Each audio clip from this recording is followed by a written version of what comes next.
রাজেন বলে ও আমার মন দিন থাকতে আমার কথা শোন রাজেন বলে ও আমার মন দিন থাকতে আমার কথা শোন কারণ কারণ গুরু শরণ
দেবতা গন্ধর্ব আদি পাহাড় কিংবা জলধি করে তোমার ধ্যান চন্দ্র সূর্য গ্রহ জলে সবই তোমার ইচ্ছাতে চলে তুমি ব্রহ্মর ব্রহ্মজ্ঞান কি আছে তোমার বর্ণে বর্ণিতে হার মনে বর্ণে স্বর্ণে পর্ণে তোমার পেটি ঝরে গাছের পাতায় যত রেখা রেখা নয় দয়াল সবই তো তোমার নাম লেখা তুমি শুধু দেখার মতো আঁখি দিও মরে পরে বন্দি পুরু চরণের সঙ্গে থেকে জীবন মরণে যে চরণের পর দিয়েছি মম পাপ দেহের ভার ও দয়াল তুমি কথা নিও পার ঘাটাতে দেখা দিও অধম সম্রাটকে করে নিও সেদিন ভগব সিন্ধু পার আর আছেন যত বৈষ্ণব সৎ সকলের চরণেই করি দণ্ডবত লক্ষ্য রাখবেন এই অধমের প্রতি সৎ পথে যেন চলি সত্য কথা যেন বলি সঠিকভাবে থাকে যেন নীতি কারণ শাস্ত্র মাঝে দেখতে পাই ঝিনুকে তো কিছুই নাই তাতে যদি পড়ে ৬০ নক্ষত্রের জল সেই ৬০ নক্ষত্রের জলের ফলে তবেই তাতে মুক্ত ফলে শাস্ত্র মাঝে আছে অবিকল আমি শূন্য ঝিনুকের ন্যায় দাঁড়িয়ে আছি অদ্য সভায় শক্তি ভক্তি আমার কিছু নাই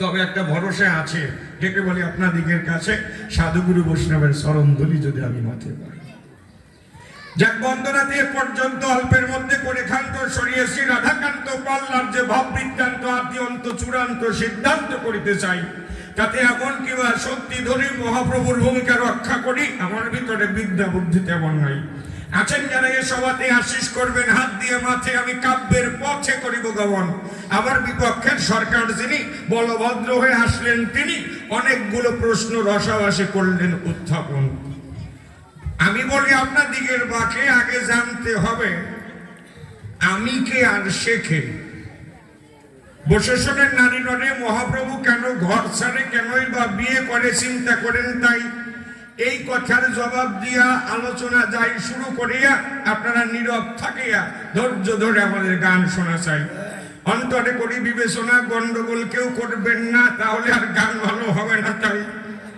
কারণ শুরু হয়ে গেছে আপনারা কথা বলেন না কারণ আপনাদের কথা শাস্ত্রে লেখা আছে জানেন শাস্ত্রে লিখেছে ৩ জন নারী যদি এক জায়গায় হয় বিবিসির খবর পাওয়া যায় কারণ বসে বসে শুনে নেবেন সবাই গোলকাঞ্চ পরিতঞ্চ লোকানাং ত্রাণ কারণাৎ কলৌ গৌরাঙ্গ রূপেণ লীলা লাবণ্য বিগ্রহ উনি গোলক পরিত্যাগ করে হয়েছে আগ্রহ কেন কলিজীবের মানুষের ত্রাণ করার দায় বসেশনের নারী নরে যে সম্পদ নিয়ে এসেছে কলির বাজারে তা যদি মানুষ গ্রহণ করে হাজারে হাজারে নির্বাণ মুক্তি পেয়ে গোলক ধামে যায় অন্তরে করবেন বিবেচনা ওই প্রেম সম্পদ পেলে পরে জগতে কারো ধারে আর হাত পাতা লাগে না ওই সম্পদ নিয়ে এসেছে আমার ঘোড়া রায় কথা বলো না তোমরা এই দেখো সে আপনারা করেন না আমি একটু সেটা সে করি দেখ দিয়ে আবার কয় ওই মেয়েটা একটু টান দিয়ে বসান না হ্যাঁ দেবে না তোরে ত্রাণ করার দায় পরিত্রাণ কারে কয়? সাধারণ মানুষ যারা ত্রাণ শব্দ বুঝি তারা ত্রাণ আর পরিত্রাণ একটা পার্থক্য শব্দ নয়। কেমন করে? যেমন সম্রাট সরকার গান গেয়ে প্রস্থান করে, ওই সরকার আসরে আসে, ওই সরকার প্রস্থান করে, আবার আমি আসরে আসি। সবাই প্রকাশী যদি শুনতে পারেন সম্রাট সরকার মহাপ্রস্থান করেছে, তাহলে বুঝতে হবে তারা আসা যাওয়া নাই। আমরা যাত্রী, যাত্রা করি তাই। তিথি নক্ষত্র দেখে পরে মানুষ যাত্রা করে, প্রশাসনের নারী নড়ে। যদি শোনা যায় সম্রাট সরকার মহাযাত্রার যাত্রী হয়ে গেছে দুনিয়ায়, অন্তরে করবেন ধারণা এই যাত্রার শেষে আর তার যাত্রা করা লাগবে না। তাহলে ত্রাণ কারে কয়? সাহায্য। পরিত্রাণ কারে কয়? যে সাহায্য পেলে পরে পুনর্বারে কারো ধারে হাত পাতা লাগে না দুনিয়ায়, তাহলে পরিত্রাণ কয়। এই পরিত্রাণটা কি আর ত্রাণটা কি আগে বুঝাইয়ে সবাই। প্রশাসনের নারী নরে বলি আপনাদের পুরো ভাগে, আজ থেকে সম্রাট হয়ে বলছি 9 মাস আগে আমার দুঃসম্পর্কের এক দাদু মারা যায়। দুঃসম্পর্কের দাদু মারা গেল, প্রশাসনের বিজ্ঞ দল এই জগতে তার কেউ না ছিল, একমাত্র দাদু আর দিদিমাই। এখন আমরা 4-5 জন নাতি ছেলে আসি, বলি আপনাদের কাছাকাছি একজন একজনকে ডেকে বলছি তাই চল না আমরা একটু দাদু বাড়ি যাই, ওনার তো আর কেউ নাই, দিদিমা এখন একাই আছে, চল আমরা একটু গিয়ে সান্ত্বনা দেই দিদিমার কাছে। 4-5 জন নাতি ভাই মিলে আমরা যোগ দিতে যাই ওই দিদিমার দলে। সুকৌশলে যখন মামা বাড়ির দিকে যাই, প্রশাসনের নারী নড়ে, 1 গ্রাম দূর থেকে শোনা যায় আমার দিদিমা কান্না করে জোরে জোরে। বাবা বয়স কেমন শোনেন, 4-5টা দাঁত আছে আর সব পড়ে গেছে। এই বয়সে আমার দাদু মারা গেছে। তো মারা যখন যায় এত জোরে জোরে কান্না করে, সেই সময় মনে হয় যে নতুন স্বামী মারা গেছে, কিন্তু বুড়ো কিন্তু চলে গেছে।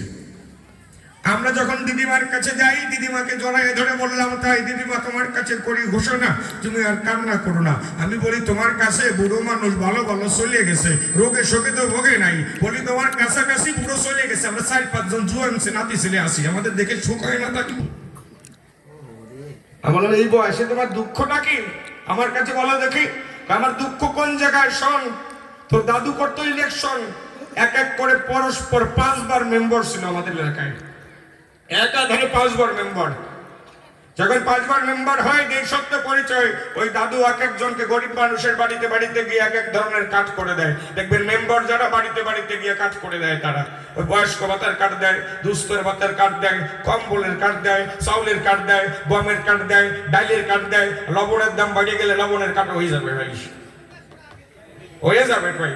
প্রশাসনের নারী নারী এবার দিদিমা আমার কাছে দুঃখ প্রকাশ করে, শোন আমি কেন কাঁদতেছি, তোর দাদু এক এক করে 5 বার করছে ইলেকশন, 5 বার মেম্বার হয়েছিল, কত লোকরে কত কাট করে দিল, কতবার তোর দাদুরে বলছি তুমি বাইসে থাকতে থাকতে আমার একটা বিধবা ভাতার কার্ড বানাই দিয়ে।